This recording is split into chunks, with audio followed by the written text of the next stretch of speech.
Assalamualaikum warahmatullahi wabarakatuh. Halo pemirsa, sudah lama kita nggak jumpa di channel Bunga Supi Channel ya. Saya absen terlalu lama karena sedang bertapa.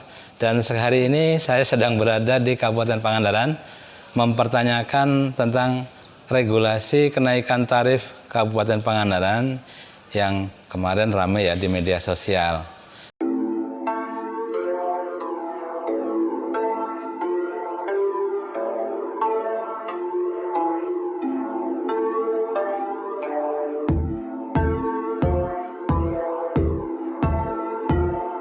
Sebagai pengamat pariwisata, kami mencoba menelusuri ke beberapa pihak ya yang terkait dengan kenaikan tarif.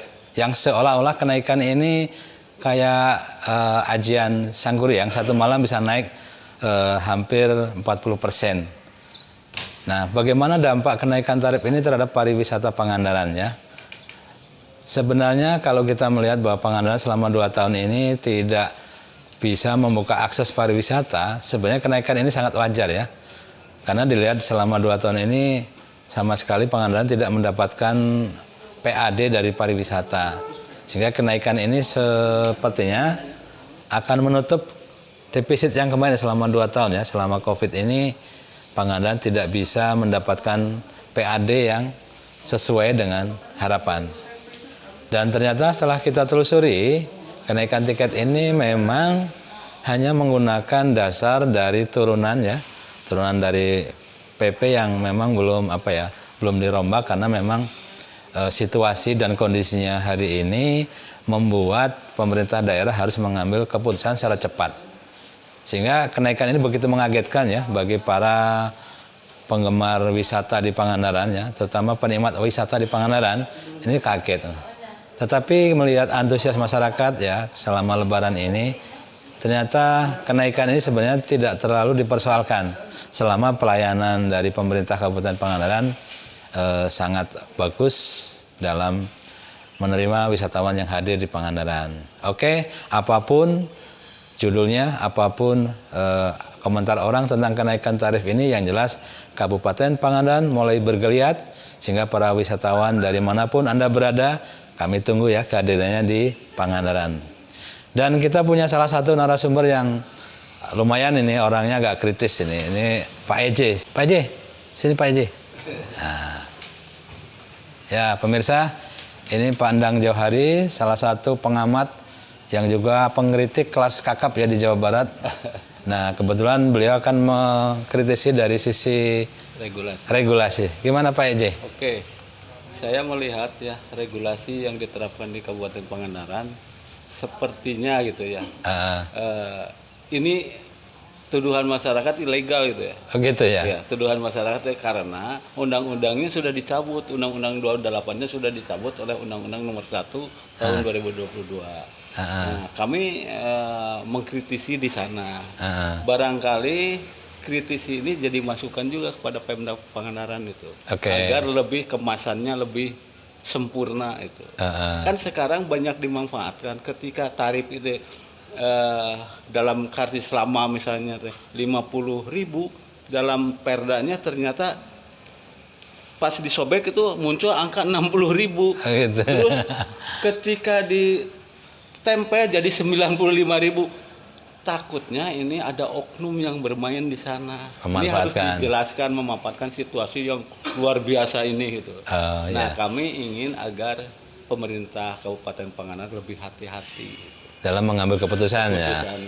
Lebih profesional lagi gitu. Kemasannya lebih bagus sehingga tidak menimbulkan dampak yang negatif untuk pariwisata Pangandaran, umumnya Jawa Barat. Barangkali ini dari pengamat pariwisata Jawa Barat juga pasti mengkritisi hal tersebut demi kemajuan Pangandaran itu sendiri. Dan mohon juga agar pejabat Pangandaran welcome juga terhadap kita ini yang akan memberikan masukan itu. Kami tidak akan menyalahkan gitu ya, tapi akan memberikan masukan barangkali berguna. Rupanya begitu aja. Sip, terima kasih Pak Eje. Ya pemirsa, barusan kita sudah bincang-bincang dengan Pak Endang Johari, salah satu pelaku kegiatan di lembaga swadaya masyarakat yang concern selalu memberi masukan ke beberapa pemerintah daerah, tidak hanya Kabupaten Pangandaran. Oke pemirsa, untuk memastikan apakah regulasi ini ilegal atau tidak, kita hari ini akan menemui Kabag Hukum Bapak Yayat Ahdiat ya. Kita akan ke Setda. Apakah benar kenaikan ini ilegal? Yuk kita ikuti. Hanya kita kemarin membuat ini tidak heboh gitu loh Pak, intinya bahwa nasional ya. Selama masyarakat tidak komplain, tidak ini ya fine-fine saja kalau ini. Yang penting rame. Pasti yang rame yang ngomong regulasi itu pasti rame, apalagi LSM Pak. Apalagi kan kenaikannya melukai kami katanya, melukai pemain yang gak diajak ngomong gitu. Nah pada dasarnya nggak kebagian. Nah kami pertama, karena ini bagaimanapun pasti tidak melangkah yang tanpa regulasi kan akhirnya gitu Pak. Kemarin karena ada berita di luar ilegal Pak. Jadi ada pihak ketiga yang membuat ini. Nah itu yang bahaya. Jadi kami mendapat informasi bukan seperti hari ini. Itu bikinan pihak ketiga. Nah, dinas. Itu yang pertama seperti itu. Sehingga teman-teman di penggerak pariwisata Jawa Barat ini kan takut menjadi jurisprudensi Pak. Ini gara-gara nanti semua keimbas yang di Jawa Barat kan. Nah mungkin itu Pak, apalagi dengan tuduhan mencederai pariwisata. Jadi kami lebih kepada dampak dari regulasi ini Pak. Kalau regulasi saya percanten lah, Pak Kabag Hukum mau pati-pati jadi Kabag Hukum memang belum tentu. Berarti sasal gitu. Jadi kami pertama silaturahmi, kedua kalau sudah ada regulasi maka nanti opini yang dibangun di luar sebenarnya semua baik-baik saja, kecuali mungkin yang memang berkepentingan dalam regulasi ini ya Pak. Karena kan ini wisata bisa rusak kalau nanti apalagi APH ini membuat jadi pungutan liar, betul, jadi pidana, jadi segala macam. Nah ini kan menjadi menjadi presiden buruk Pak seperti itu. Jadi pada dasarnya kami ikut mendukung apapun yang dilakukan oleh pemerintah Kabupaten Pangandaran untuk kemajuan daerah. Yang penting tidak ada komplain dan masyarakat semuanya menikmati, kecuali tadi yang kritis aja Pak. Nah sebenarnya kalau kita ngomong pariwisata berapapun dibeli, karena udah di sini loh, jauh-jauh kan ini pasti dibeli. Hanya yang menjadi masyarakat konsumen wisata kemarin itu Pak katanya ada bahasa ilegal pihak ketiga, apalagi yang disalahkan tuh Bang jaga di sana. Makasih dari pengamat, alhamdulillah itu masukan dan itu kami mohon dukungan dan kerjasamanya. Karena memang satu sisi tentu Pangandaran menjadi fokus Pak Gubernur dan Pak Wakil. Kebetulan juga hari Rabunya apa kami saya Pak Wakil Rabu Pak Wakil Gubernur monitoring ke sana. Jadi secara mungkin komunikasi Pak Kadis dengan Pak Gubernur juga tidak langsung. Insya Allah semuanya juga tidak, kalau memang dari tidak itu jelas ilegal benar ya, tapi kan meyakinkan tidak. Dan kemudian presiden sudah 2 kali dilaksanakan, kemudian terakhir Pak tonton dengan yang Pak Kapolres, dan kemarin membuat regulasi berdasarkan aturan yang ada dan komunikasi dan komunikasi dengan provinsi. Ya, kemudian untuk masalah mau naik mau tidak kan ya kewenangan pimpinan kan. Betul.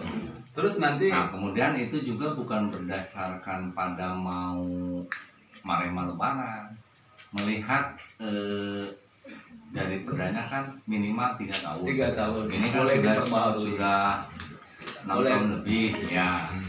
Mau kemarin di 2019, 20, 21 kan jelas. Pandemi sama sekali. Pokoknya sebelum keluarnya Undang Nomor 1 enggak, tadinya kemungkinan beliau pingin ada penyesuaian tarif itu di antara 20, 21. Kebetulan ada pandemi sehingga kan nggak mungkin siapa yang mau datangnya juga kan itu. Nah kemudian kemarin ada celah dari provinsi, katakanlah level 1 boleh mudik, wisata boleh dibuka dengan tetap prokes, dengan tetap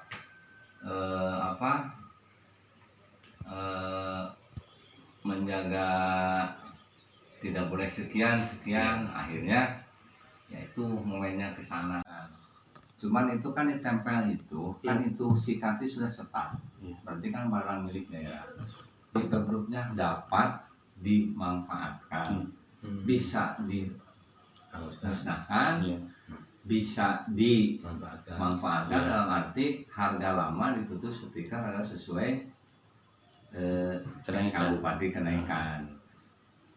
Yang misalkan 60 misalkan jadi 95, berarti kan tutupnya punya 95. Itu berapa persen naiknya dari situ ke situ ya?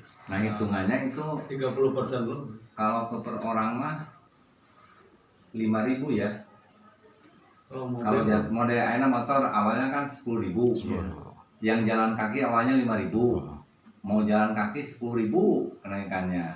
Yang naik motor mau sendiri 10.000, mau berdua 20. Antara kenaikan sekitar dari kalau awal yang 5.000 ke 10.000 itu relevan. Jadi versi kami pengamat seperti itu Pak, mudah-mudahan nanti sampaikan ke Pak JJ. Siap. Teman-teman pemain pariwisata Jawa Barat ini pada dasarnya karena ini bagian dari pemain Jawa Barat Selatan. Betul. Jadi pasti Dan termasuk cake juga kami. Nah itu. Jadi Pak Gubernur juga konsen ke sini, apalagi ini bagian dari jalur pengembangan Jawa Barat Selatan. Dan mudah-mudahan ini ramai masalah regulasi ini tidak berimbas ke pengembangan pariwisata berikutnya. Ya, mungkin itu Pak yang bisa kami sampaikan. Ini memang di luar bidang kabar hukum. Oke, sampai di sini. Jangan lupa like, share, comment, and subscribe.